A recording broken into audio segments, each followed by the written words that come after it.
Nagpainit na tayo ng kawali. Maglagay tayo dito ng mantika. Isunod naman natin ang ating itlog.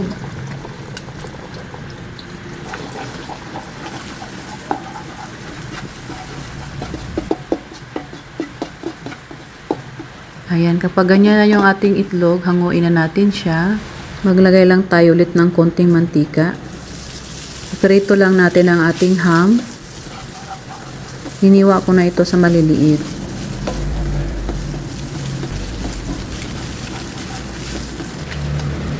Ayan, kapag ganyan na, hanguin natin siya. Ilalagay na natin ang ating bawang.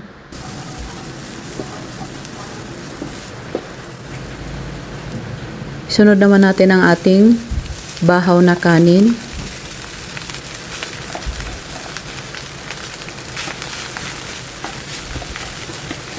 Paghalu-haluin lang natin siya.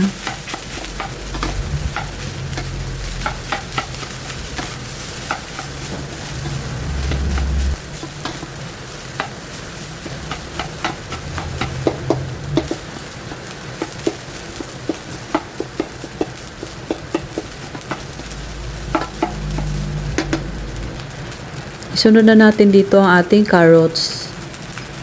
Meron tayong green peas. Maglagay lang tayo dito ng liquid seasoning at paminta. Ilagay na rin natin ang ating mais.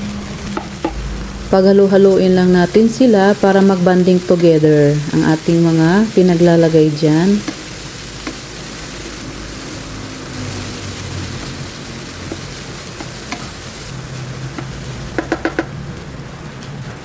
Maglagay lang tayo ng kaunting asin. Haluin lang natin.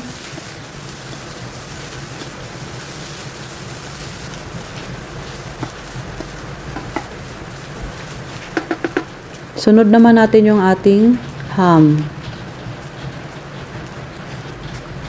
Ilagay na rin natin yung ating itlog. Paghaluin ulit para magbanding ulit sila.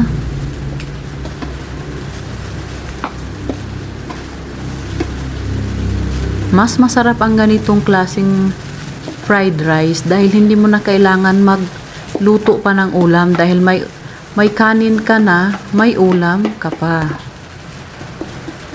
So, mas madali. Hindi mo na kailangan magluto pa ng ulam dahil dito pa lang sa fried rice na to, busog ka na. So, naglalagay lang tayo ng konting dahon ng sibuyas. Ang bango ng ating fried rice. At saka napaka-healthy pa dahil meron siyang vegetable. Para lagi kayong updated sa aking mga videos, huwag kalimutan pindutin ang bell button para lagi kayong updated sa aking mga sample recipes.